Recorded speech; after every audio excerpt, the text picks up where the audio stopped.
पत्रकार भी, ये भी बात कहनी पड़ेगी, हमारे पत्रकार जो बहुजन समाज के हैं भाई, उन सबकी जान को खतरा है। अभी वो गोली नहीं बनी जो आपकी ममता को चीर के पार निकल जाए, ऐसी गोली बनी नहीं है अभी, आप चिंता मत करो।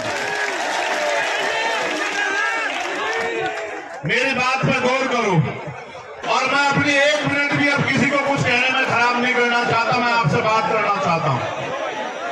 उसका एकमात्र कारण ये है कि आप अपनी मेहनत की खून पसीने कमाई लगा के यहाँ काम छोड़ के आए, और आप यहाँ से मेरी बात को सुन के ना जाओ और उस पर अमल ना करो, तो इससे आपके जीवन में कुछ नहीं बदलने का और मेरा भी कुछ भला नहीं होने का। क्योंकि पहली जो सबसे ज्यादा जरूरी बात यहाँ आने की वो ये है कि मैं जब भी राजस्थान आया किसी भी अन्याय के खिलाफ लड़ने के लिए, राजस्थान के साथियों ने पलके बिछा के मेरा स्वागत किया, मुझे हिम्मत दी, मुझे ताकत दी, मेरी रक्षा सुरक्षा की। इसके 2 रुपए लेके चक्कर में ना पड़े, नाश ना करो, चैन का बैठ बस यार। दूसरा, मैं ये उन लोगों को बताने के लिए आया हूं जिन्हें लगता है कि मैं गोलियों से डर जाऊंगा, मैं उनको भी ये बताने के लिए आया हूं कि मैं जिस रास्ते पर निकल के चला हूं, मुझसे पहले भी बहुत सारे महापुरुषों ने तमाम तरह का न्याय आरोप पर बाबू जगदेव प्रसाद कुशवाहा को तो ऐसी सभा में गोली लगी, हम उनको मानने वाले लोग हैं। भगवान बुद्ध, संत कबीर, गुरु नानक देव, सतगुरु रविदास जी को मानने वाले लोग हैं। राष्ट्रपिता ज्योतिबा फूले, छत्रपति साहूजी महाराज को मानने वाले लोग हैं। हम सब छोटू राम बाबा साहब अम्बेडकर को मानने वाले लोग हैं।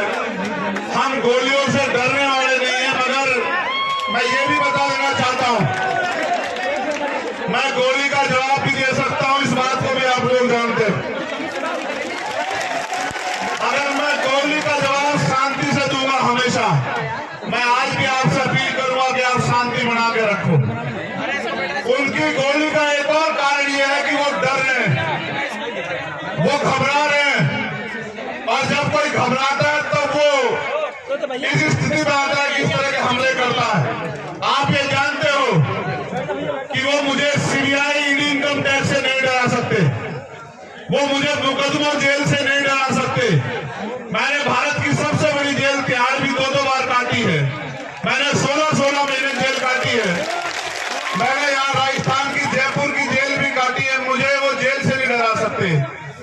मैं उन नेताओं जैसा नहीं जिनके मुंह पे टेप लग जाए, इसलिए उन्हें लगा कि वो गोली से मेरा मुंह बंद कर देंगे। मैं आपको वचन देके कहता हूं कि कोई गोली मेरा मुंह बंद नहीं कर सकती आपकी लड़ाई लड़ने के, आपकी हक की आवाज उठाने के लिए, याद रखना।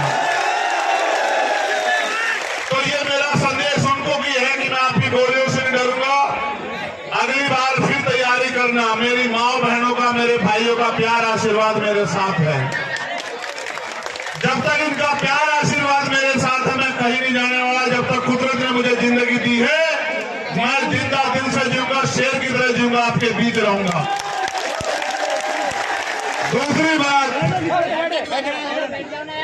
मैं यहाँ इसलिए भी आया कि मैंने आपको वचन दिया कि मैं आऊंगा भरतपुर, और मैं ये बताने के लिए भी आया हूं कि मेरा दिया हुआ हर एक वचन, उसको अगर मुझे अपनी जान की कीमत चुका के भी निभाना पड़ा, मैं उसको निभाऊंगा, और जो वचन मैं आपको दूंगा उसको मैं पूरा करूंगा। अगर मेरी मुझे जान की बाजी भी लगानी पड़ी, उसके लिए भी मैं तैयार रहूंगा, ये बताने के लिए मैं यहाँ हूं।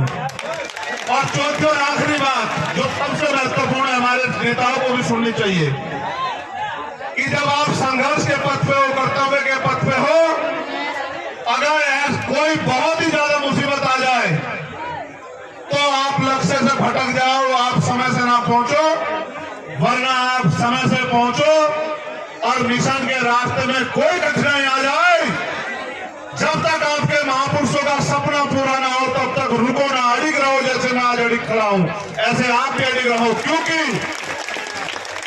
ये परिवर्तन का आंदोलन है, एक दिन में पूरा नहीं होगा, हजारों लोगों की कुर्बानियां होगी, गुलामी की बेड़ी एक दिन में नहीं कटती है।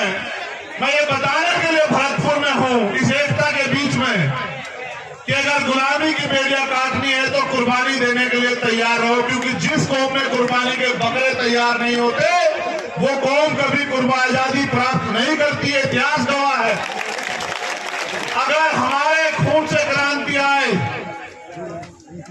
तो मैं यहां खुले में इसलिए बैठा हूं कि मैं अपने खून का के कतरा चुकाने के लिए तैयार हूं। अगर मेरा समाज, ये बहुजन समाज एकजुट हो जाए, अपनी एकता बनाए और अपने अधिकारों की लड़ाई को मजबूत करे, तो मैं अपने खून का एक कतरा जो है इस आंदोलन में निछावर कर दूंगा। इसलिए मैं आज भरतपुर में हूं। आज देखो, आज मैं बहुत बड़ा कोई भाषण नहीं करूंगा। ये सच है, मेरी भी इच्छा है कि मैं जिंदा रहूं। जिंदा रहने की इच्छा इसलिए नहीं है कि मुझे बहुत बड़ी कुर्सी पे बैठना है, आपकी दी हुई प्लास्टिक की कुर्सी, और अगर आप जमीन में बिठाते वो भी मेरे लिए महलों की कुर्सी, हीरो के ताज से बढ़ के है। लेकिन सवाल ये है, आज तो मैं महसूस कर रहा हूं बात मेरी जान की नहीं है। मैं चला जाता, मेरी माँ एक दिन रोती, मेरे भाई और एक दिन रोते, मेरे बालक को तो ये भी नहीं पता कि उसका पिता गया कहां है। वो तो कभी जब वो समझदार होता उसको पता लगता कि उसका बाप नहीं गया था और रास्ते में इस तरह मारा गया। लेकिन सच ये है कि जो लोग इस आंदोलन में मुझसे उम्मीद करके, भरोसा करके जुड़े हैं, मुझे अपने से ज्यादा उनकी परवाह, उनका हौसला ना टूट जाए, इसलिए मैं भरतपुर आया कि उनको ये ना लग जाए कि भाई गोली भी लग सकती है। गोलियां तो लगेगी भाई। जिन्होंने अधिकार छीन रखे, जो कुर्सी पे बने बैठे हैं, अगर आप उनसे अधिकार लेने का काम करोगे, सत्ता छीनने का काम करोगे, तो गोली भी चलेगी, मुकदमे भी होंगे, जेल भी जाना पड़ेगा, और भी मुसीबत आएगी, इनका सामना भी करना पड़ेगा। और आज मुझे बड़ी खुशी है कि आज मेरे पे ऐसे बहुत सारे कंधे हैं कि अगर चंद्रशेखर चला भी गया तो ये आंदोलन रुकने वाला नहीं है। इतना भी मुझे भरोसा है पूरा। मुझे देखो, आप लोग खतरे से वाकिफ हो, मैं आपको घटना भी बता देता हूं, फिर मैं आपसे काम की बात करूंगा। जब मेरा टेक्निकल मुआयना होने चला गया, मेरे कपड़े, जब मेरे कपड़े आएंगे तो आप देखना बनियान में और शरीर में कितनी जगह होती है। बोलने वाला तो कोई कुछ भी बोलता रहे, मैं सस्ती लोकप्रियता की राजनीति करता नहीं हूं, आप जानते हो इस बात को। जब मेरे कपड़े आएंगे आप देखना, या पुलिस का बयान आएगा आप सुन लेना। वहां की पुलिस भी हमारी नहीं, वहां की सरकार भी हमारी नहीं। मैं अपने साथियों को भी बता दूं कि जितनी जगह बनियान में और शरीर में होती है उसमें वो 3 छेद है, 3 गोली गई है वहां को, मगर एक लगी, वो भी इसलिए लगी क्योंकि उनकी इच्छा भी मजबूत थी, लेकिन वो बची इसलिए क्योंकि आपका प्यार ज्यादा ताकतवर था। पहली गोली जब शीशे पर लगी, वो शीशा मजबूत था, वो क्योंकि राउंड कब मिले वो आसानी से आ गया, ऐसा लगा जैसे पत्थर लग गया सिर में। मैंने अपने साथियों से कहा कि भाई शायद किसी ने पटाखा छुपाया, किसका टायर पड़ गया। मैंने कहा पत्थरी आगे लगी दिखे। लेकिन जब दूसरी गोली लगी तब मुझे एहसास हुआ, तो मैंने मनीष से कहा भाई, मैंने कहा गिर गए हैं, गोली चल रही है। मैंने कहा गोली चल रही है, गोली लगी है। फिर मैंने अधिकारियों को बताया। ये बात मैंने आपको इसलिए बताई, मुझे एक बात का पता, आदमी गोली तो नहीं मरता, आदमी मरता है डर से। और डर, जिस दिन मैं इस काम में आया था, मैं डर को घर छोड़ आया था। अगर डर में रहूंगा तो लोहे के बक्सों में रहूंगा, लोहे के बक्सों में रहूंगा, थारे किसी काम नहीं आ सकता हूं। अगर थारे बीच रहूंगा तो थारे भी काम आऊंगा, और मुझे लगता है कुछ करके भी दिखा पाऊंगा। तो मुझे, जैसे मेरी जान को खतरा है, पूरे भारत में भीम आर्मी आजाद समाज पार्टी के माध्यम से, और हमारे बहुजन पत्रकार भी, ये भी बात कहनी पड़ेगी, हमारे पत्रकार जो बहुजन समाज के हैं भाई, या जो ईमानदार पत्रकार हैं देश में, या जो ईमानदार से लड़ाई लड़ रहे हैं, भीम आर्मी आजाद समाज पार्टी के लोग, या किसान सभा के लोग, या हमारे जाट महासभा के लोग, या अन्य कोई बहुजन संगठन जो ईमानदार से लड़ा रहे हैं, उन सबकी जान को खतरा है। आप मेरे लिए सुरक्षा की मांग कर रहे हो, मैं यहां भी सुन रहा था। कितने लोग इस सुरक्षा की मांग करोगे आप बताओ? और किस किस की सुरक्षा सुनिश्चित हो सकती है? इस सुरक्षा को सुनिश्चित करने का एकमात्र माध्यम है कि जो लोग सुरक्षा देने वाले हैं उनके हाथ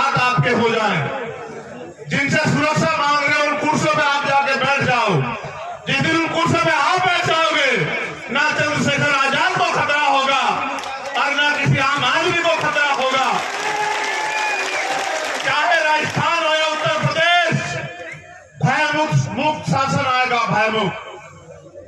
हर आम आदमी, चाहे वो किसान हो, कामगार हो, मजदूर हो, कोई बहन हो, कोई बिटिया हो, कोई बच्ची हो, कोई बुजुर्ग हो, जब ऐसे लोग कुर्सी में बैठेंगे जो सबकी सुरक्षा चाहते होंगे, जिनका लक्ष्य होगा कि हर कमजोर को बुनियादी सुविधाएं, अधिकार, स्वाभिमान सम्मान की जिंदगी मिले, इंसानियत बनी रहे, तब जाके व्यवस्था बदलेगी, वरना आप नहीं कर पाओगे इतने लोगों की सुरक्षा। क्योंकि आज जो सरकार में बैठे हैं उनका एकमात्र लक्ष्य ये है कि जो भी आपके खिलाफ आवाज उठा रहा है उस आवाज को किसी भी तरह कुचल दो। अगर मुकदमों से डर जाए, मुकदमों से डरा दो। अगर पैसे से खरीदना जाए, पैसे से खरीद लो। अगर और कोई डर दिखा के सीबीआई, इनकम टैक्स का ताला लगता लगा दो उसके मुंह पे। और अगर इनसे भी ना घबरा रहा हो तो गोलियों से उसके सीने को छलनी कर दो। अभी वो गोली नहीं बनी जो आपकी ममता को चीर के पार निकल जाए, ऐसी गोली बनी नहीं है अभी, आप चिंता मत करो। मेरी बात पे गौर करो। इस खबर को देखने के बाद क्या है आपकी राय, नीचे दिए गए कमेंट बॉक्स में दीजिए अपनी राय। ऐसी तमाम बड़ी खबरों को देखने के लिए जुड़े रहिए हमारे साथ। खबर अच्छी लगे तो लाइक कीजिए और शेयर कीजिए, और हाँ, चैनल को सब्सक्राइब कर घंटे वाली बटन को दबाना ना भूलिए। फिर आते हैं आपके बीच कुछ खास खबरों के साथ। तब तक के लिए नमस्कार, जय भीम।